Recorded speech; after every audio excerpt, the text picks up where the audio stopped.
60세 은행원 퇴직 후 한 달 만에 닥친 연금 현실에 눈물을 흘렸을까? 우리는 종종 이렇게 자극적인 제목을 접할 때가 있어요. 처음엔 설마 저렇게까지 심각할까? 싶다가도 막상 내 얘기가 될 수도 있다는 불안감이 슬그머니 찾아오곤 하죠. 특히 정년이 가까워질수록 난 정말 은퇴 준비가 잘 되어 있을까? 라는 고민이 더욱 커지는 것 같아요. 나만의 문제는 아닌지 주변 사람들도 비슷한 고민을 하고 있는지 궁금해지기도 하고요. 사실 은퇴가 가까워지면 가장 크게 다가오는 문제는 바로 돈이죠.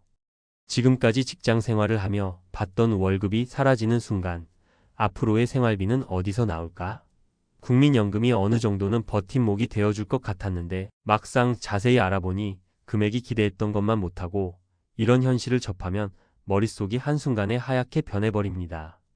이번 이야기는 60세에 은행을 퇴직하고 한 달 만에 연금 현실을 제대로 마주한 한 분의 사연으로부터 시작해볼까 해요. 자, 이분 이야기 들어보면서 동시에 비슷한 사례 3가지를 곁들여서 여러분이 더 공감하고 대비하실 수 있도록 전해드릴게요. 1. 그래도 은행원이면 연금 많겠지? 라는 착각. 먼저, 은행에서 오래 근무하신 분이라면 퇴직금이나 퇴직연금이 상당히 괜찮을 거라고 생각하기 쉽잖아요. 그런데 실제로 이분이 받아본 국민연금액은 기대에 한참 못 미쳤다고 합니다. 왜 그랬을까요? 은행에서 오랫동안 근무했다고 해도 중간에 퇴사했다가 다시 입행한 이력이 있거나 개인 사정으로 몇 년간 공백이 있으면 국민연금 납입 기간이 줄어드는 경우가 생겨요. 또 은행에 근무했다 하더라도 근무 기간 중 비정규직이었던 시절이 있을 수도 있고 퇴직금이나 기업연금이 있다고 해도 그 규모가 생각보다 크지 않을 수 있죠. 이분의 이야기를 직접 들어보면 평생 은행에서 일했으니 연금 정도는 넉넉하겠지 싶었어요. 그런데 퇴직하고 막상 받아보니 내가 기대했던 금액의 절반 수준도 안 되더라고요. 월세나 생활비를 감안하면 정말 허리가 휘겠구나 싶었습니다. 사실 은퇴 전에 좀 알아보고 준비했어야 했는데 그때는 정신없이 바쁘다 보니 쉽지 않았죠. 이제 와서 후회해봐야 소용없지만 정말 눈물이 날 정도예요. 이 이야기를 듣다 보면 사람마다 상황은 다르지만 나는 다르겠지라는 막연한 안심이 얼마나 위험한지 느껴져요. 직장명이 안정적이라고 해서 곧 은퇴가 안정적이라는 의미는 아니니까요. 2. 사례 A 58세 교사, 내가 갔던 길도 안전하진 않더라. 두 번째로 비슷한 고민을 토로한 분이 있어요. 58세 교사 출신이신데 요즘은 교원연금 제도가 예전만큼 혜택이 넉넉하지 않고 정년이 연장됐다 해도 중간에 조기 퇴직을 선택하는 사례도 적지 않잖아요. 이분은 교사면 연금 많이 받을 줄 알았는데 막상 계산해보니 그렇게까지는 아니더라고요. 젊을 때부터 사교육비 등으로 지출이 많아서 저축은 늘 뒷전이었거든요. 그냥 교원연금 하나면 충분하겠다고 생각했는데 예상 금액을 받아보니 앞으로 집 유지비나 건강관리비 생각하면 약간 빠듯할 것 같아서 마음이 불안하네요. 라고 하셨어요. 그분 말로는 교직에 계시는 동안은 이 직업이 그래도 가장 안정적이다 싶어서 퇴직 후에 대한 대비보단 오히려 현재 생활에 집중하는 경우가 많았다고 해요. 그러다 50대 후반이 되어 막상 미래를 설계해보니 연금 금액이 생각보다 적다는 걸 뒤늦게 깨닫는 거죠.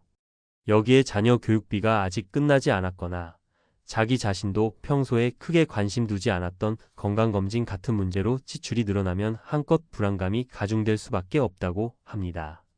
결국 이분도 남들은 안정적이라고 생각하는 교사의 길을 걸었어도 은퇴 설계가 충분히 되어 있지 않으면 현실적으로 노후에 쓸 돈이 부족하다는 결론에 다다르게 됩니다.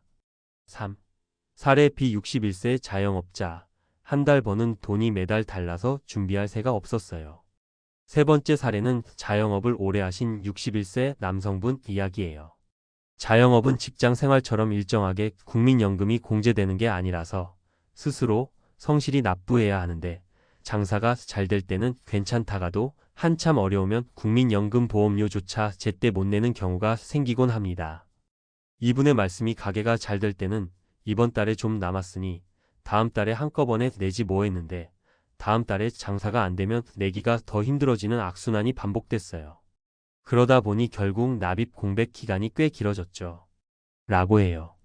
이분은 나중에 알아보니 중간에 연체된 기간이 길어 실제로 받을 수 있는 연금액이 크게 줄어든 상황이라는 겁니다. 사업만 잘 되면 한 번에 정리할 수 있으리라 생각했는데 경제 사정이 좋을 리 없잖아요. 더 늦기 전에 꾹 참고 보험료를 메우려 했지만 이미 놓친 기간이 꽤 되더라고요. 이제야 그걸 알았으니 참하고 아쉬워하시더군요. 4. 사례시 65세 식당 종업원 출신.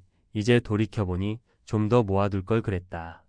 마지막 사례는 최근 65세로 정년을 맞이한 식당 종업원 출신 여성분 이야기입니다. 식당에서 오랫동안 일해온 분들은 늘 자리 잡힌 사업장이라기보다 주인이 바뀌거나 업종이 바뀌는 등 변동이 많은 곳에서 소득이 불규칙하다는 문제가 커요. 이분은 한창 젊을 때는 지금 번 돈으로 남는 게 어딨나, 당장 먹고 살기 바쁘지라는 생각이었어요. 그땐 연금에 신경 쓸 여유가 없었죠. 어느덧 65세가 됐는데 이제야 월 수입이 뚝 끊기니 정말 막막해지네요. 하고 말씀하시더라고요. 이런 이야기를 들으면 나도 저럴 수도 있겠다 싶은 두려운 마음이 들어요. 우리 사회에서 늘 대표적으로 고령층 취업의 예로 식당 1, 청소 1, 경비 1 같은 게 거론되는데 그만큼 은퇴 준비가 안 된 분들이 생활비를 벌기 위해 다시 일자리를 구해야 하는 현실이라는 거죠. 5. 은퇴를 준비하는 분들을 위한 조언. 그렇다면 이렇듯 눈물겨운 이야기는 어떻게 줄일 수 있을까요? 누구나 첫 단추를 잘 끼면 좋겠지만 이미 50대 후반에 들어섰다면 어떻게 해야 할까요? 사실 오늘 드리고 싶은 조언은 대단히 복잡하거나 새롭지는 않아요. 그럼에도 불구하고 실천이 어려울 뿐이죠. 연금 재점검.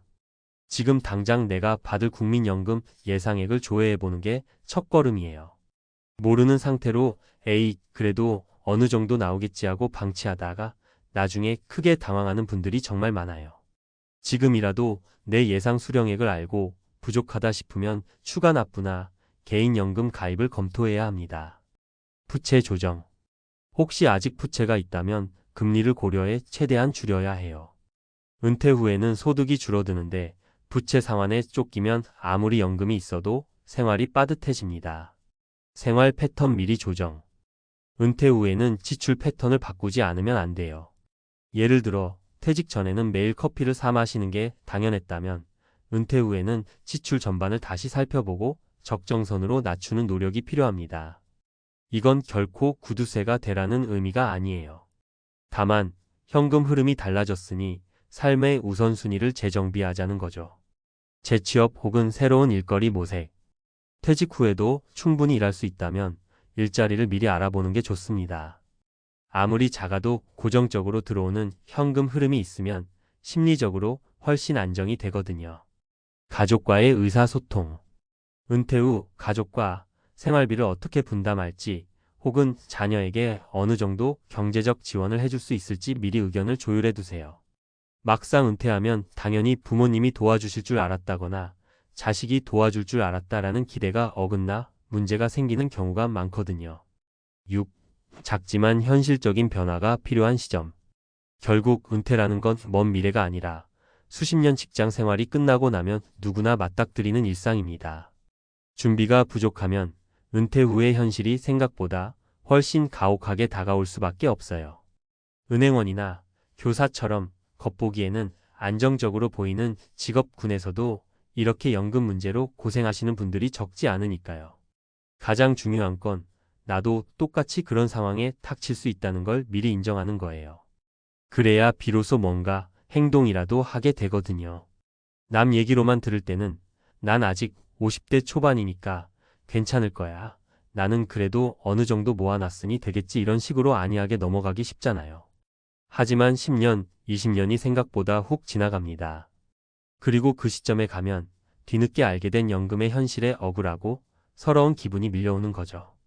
그러니 지금이라도 조금씩 재무 상태를 점검해보고 부족하다 싶으면 추가 저축이라도 시작해보는 게 좋아요. 또 생각보다 큰 힘이 되는 게 바로 가족, 지인들과의 대화입니다.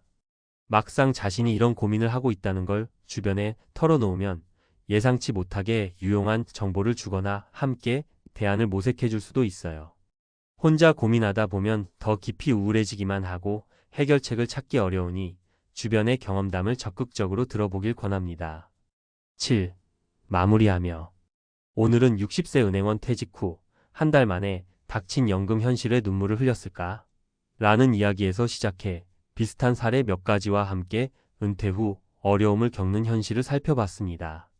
여러분도 아마 이분들처럼 은퇴는 아직 멀었다라고 생각했거나 혹은 이미 은퇴가 코앞이거나 또 이미 은퇴 후 삶을 보내고 계실지도 모르겠네요.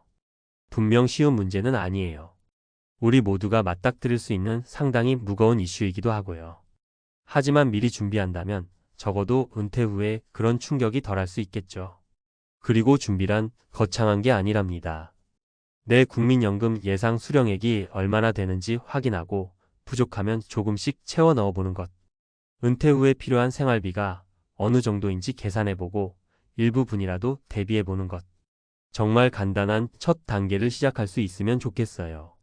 나중에 그래도 그때 조금이라도 준비해 놓길 잘했구나 하고 스스로 토닥일 수 있게 말이죠. 지금부터라도 작은 변화를 시작해 보자고요. 아무리 늦어도 이제부터가 가장 빠른 때일지도 모릅니다. 지금 이 글을 읽는 순간이 바로 은퇴를 준비하는 우리의 첫걸음이 되길 바랍니다.